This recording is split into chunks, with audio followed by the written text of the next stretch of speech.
4절에서 23절 말씀입니다. 호세아 2장 14절에서 23절 말씀을 한 절씩 교독하겠습니다. 그러므로 내가 저를 계유하여 거친 들로 데리고 가서 말로 위로하고 거기서 비로소 저의 포도원을 저에게 주고 아구 골짜기로 소망의 문을 삼아 주리니 저가 거기서 응대하기를 어렸을 때와 애굽 땅에서 올라오던 날과 같이 하리라. 여호와께서 이르시되 그날에 내가 나를 내 남편이라 일컫고 다시는 내 바알이라 일컫지 아니하리라. 내가 바알들의 이름을 저의 입에서 제하여 다시는 그 이름을 기억하여 일컬음이 없게 하리라. 그 날에는 내가 저희를 위하여 들짐승과 공중의 새와 땅의 곤충으로 더불어 언약을 세우며 또 이 땅에서 활과 칼을 꺾어 전쟁을 없이 하고 저희로 평안히 눕게 하리라. 내가 내게 장가들어 영원히 살되 의와 공변됨과 은총과 긍휼히 여김으로 내게 장가들며 진실함으로 내게 장가들리니 내가 여호와를 알리라.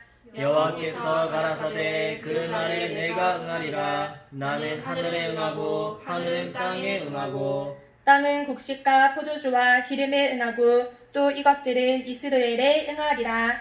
내가 나를 위하여 저를 이 땅에 심고 긍휼히 여김을 받지 못하였던 자를 긍휼히 여기며 내 백성 아니었던 자에게 향하여 이르기를 너는 내 백성이라 하리니 저희는 이르기를 주는 내 하나님이시라 하리라. 아멘. 예, 오늘은 하나님의 사랑이라는 제목으로 하나님 말씀 전하겠습니다. 기도드리고 말씀 전하겠습니다. 하나님 아버지 은혜 감사드립니다. 참으로 무지하고 부족한 저희들에게 하나님의 놀라운 사랑을 가르쳐 주심 감사드립니다. 하나님 아버지 오늘 말씀을 듣고 하나님의 사랑이 어떠한 사랑인지를 잘 깨닫게 하여 주시옵소서. 그리하여 하나님이 하시는 일이 어떤 것인지 하나님이 어떠한 분이신지를 잘 깨닫게 하여 주시고 또 우리의 기도가 통하여 하나님께 놀라운 기도의 응답을 다 받게 하여 주시옵소서. 예수님의 이름으로 기도드립니다. 아멘. 예, 오늘 말씀의 제목은 하나님의 사랑입니다. 우리가 하나님의 사랑을 알아야지 하나님이 하시는 일을 제대로 알 수가 있습니다. 우리가 하나님의 권세도 알고 능력도 알고 하나님의 말씀도 알고 다 아는 것 같아도 하나님의 사랑을 모르면은 하나님이 하시는 일에 대해서 제대로 이해할 수가 없습니다.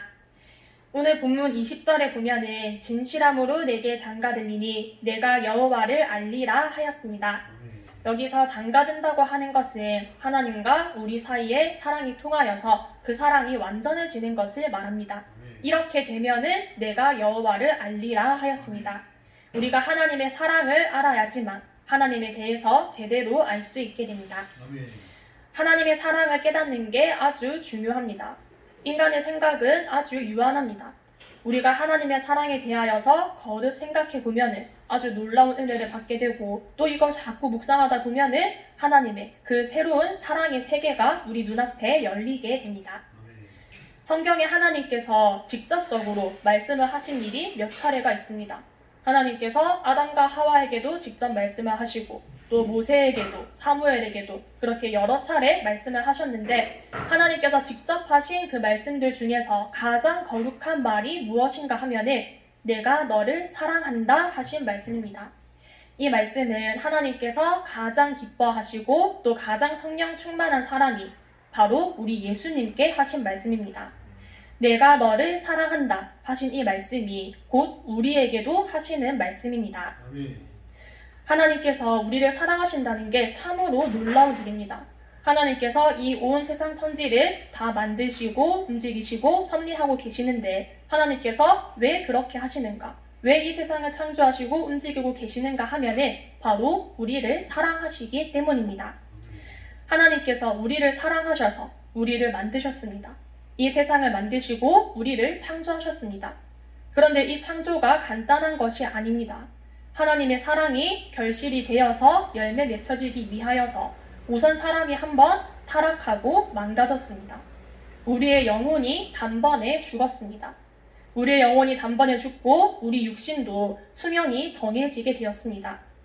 그런데 그러한 우리를 하나님이 사랑하셔서 다시 살려주셨습니다. 하나님께서 우리에게 2번이나 생명을 주셨습니다. 처음에 창조를 하시고 또 죽었던 우리를 다시 살려주셨습니다. 하나님이 우리를 사랑하시는 그 사랑이 아주 놀랍습니다.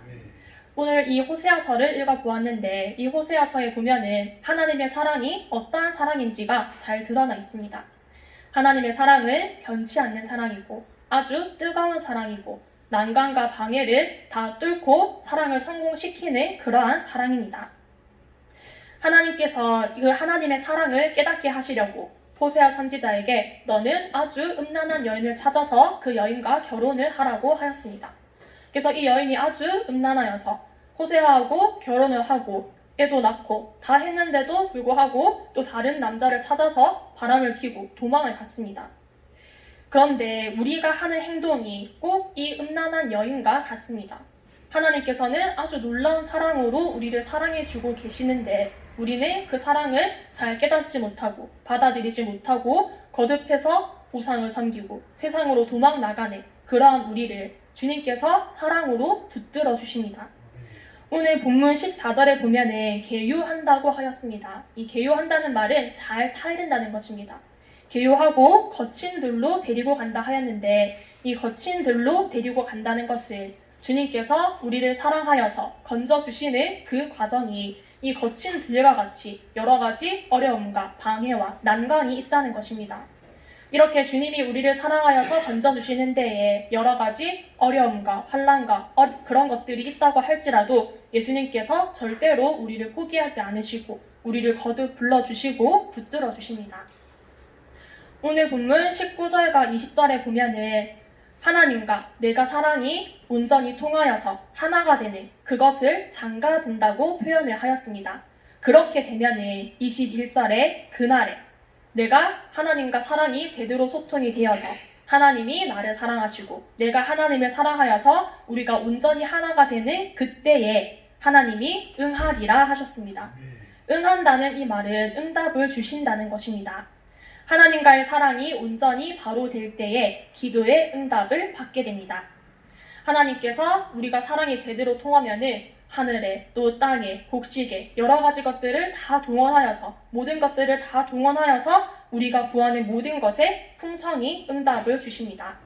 우리가 하나님의 사랑을 잘 깨닫고 받아들이면 그 사랑이 제대로 통하게 되면은 이러한 놀라운 응답을 받게 됩니다.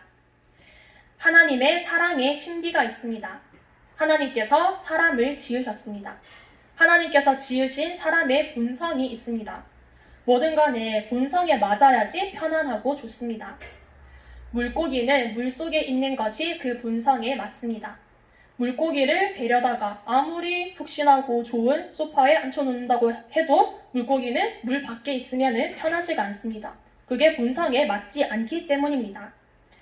하나님의 사랑은 우리 영육의 모든 것에 우리의 본성에 맞는 사랑입니다. 그러면은 우리가 하나님의 사랑을 받고 하나님을 사랑하는 이 모든 게 항상 기쁘고 즐겁고 재미가 있어야 하는데 그렇지 않은 경우가 있습니다. 우리가 예배를 드릴 때에도 예배를 억지로 드리거나 어떠한 기쁨과 감사함이 없이 그렇게 예배를 드리는 때가 있는데 이런 경우에는 예배를 드리는 것이 우리의 본성에 맞지 않아서가 아니라 우리가 자꾸 죄와 마귀에 물들어서 우리의 본성이 부패했기 때문입니다. 담배를 예로 들자면은 우리 이 몸의 본성이 날 때부터 담배를 피우는 것이 그 본성에 맞는 사람은 아무도 없습니다. 그런데 한 번, 두 번 피우다 보면은 이게 자꾸 습관이 들고 중독이 되고 그러면은 이제 담배를 피우지 않고서는 못 견디게 되는 것입니다. 그러면은 그 담배가 그 사람의 몸을 해치게 됩니다. 잘못된 습관을 들이면 이렇게 됩니다. 원래는 사람이 하나님의 사랑을 잘 받아들일 수가 있도록 그렇게 지음을 받았는데 우리가 이 본성이 망가져서 하나님 말고 다른 것만 자꾸 사랑하는 것입니다. 우리는 이것을 고쳐야 합니다.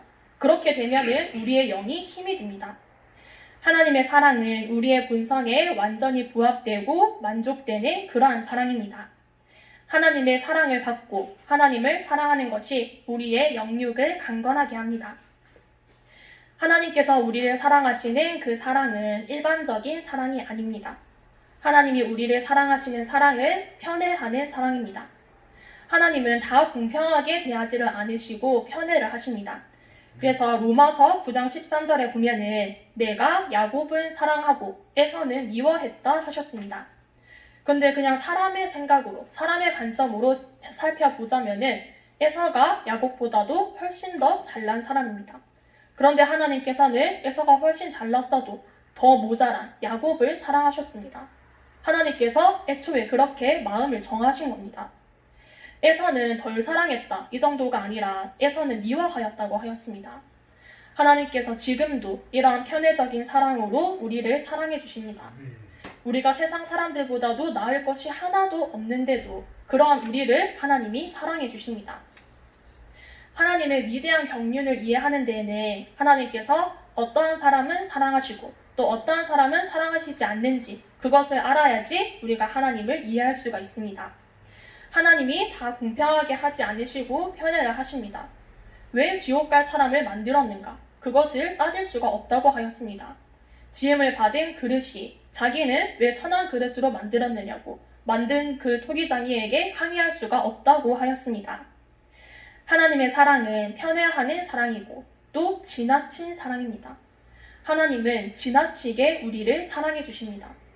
사탄 마귀가 우리를 극심히 싫어하고 배아파하는 이유가 다 있습니다. 하나님이 우리를 아주 극진히 지나치다 싶을 만큼 사랑해 주십니다. 우리가 거듭 만세반석 열리니 찬송을 배웠는데 이 열린다는 것은 그냥 문이 열리듯이 그렇게 열리는 것이 아니고 예수님께서 우리를 너무나도 사랑하셔서 그 몸을 터뜨려서 그 몸을 찢어서 그 상처 속에 우리를 숨겨주신다는 그러한 찬송이라 하였습니다. 우리를 사랑하시는 예수님의 사랑이 아주 놀랍습니다. 하나님의 사랑을 제대로 알아서 하나님이 나를 사랑하시고 내가 하나님을 사랑하면 그러면 사랑의 성공입니다. 온전한 사랑을 해서 하나님께서 나의 남편이 되셨습니다. 부모 자식 간보다 부부 사이가 더 가깝습니다. 부부 사이는 무촌, 부부는 한 몸입니다. 하나님과 우리와의 관계를 여러 가지로 정의할 수가 있습니다. 하나님은 우리의 아버지가 되시고 우리는 그 아들이고 또 하나님은 우리의 왕이 되시고 우리는 그 백성이고 그런 여러 가지 관계들 중에서 가장 가까운 것이 부부입니다. 하나님께서 우리의 남편이 되십니다. 진실함으로 내게 장가 들리니 내가 여호와를 알리라 하였습니다. 우리가 하나님의 사랑을 잘 깨달아서 하나님과 우리의 사랑이 잘 통하여서 부부같이 그렇게 완전히 한 몸 되고 하나 되면은 그렇게 되면은 우리가 하나님을 바로 알게 됩니다. 그렇게 되면은 그날에 내가 응하리라 하였습니다. 하나님과 사랑이 통하면은 그때에 우리 기도에 응답을 해주십니다. 오늘 말씀을 듣고 우리가 하나님의 사랑에 대하여서 거듭 생각을 해보도록 합시다. 하나님의 사랑을 깊이 파고들고 그 사랑의 은혜를 받고 또 그 사랑을 통하여서 기도가 잘 되고 기도의 응답을 받으시는 그런 여러분이 되시기를 바랍니다. 기도하고 말씀 마치겠습니다.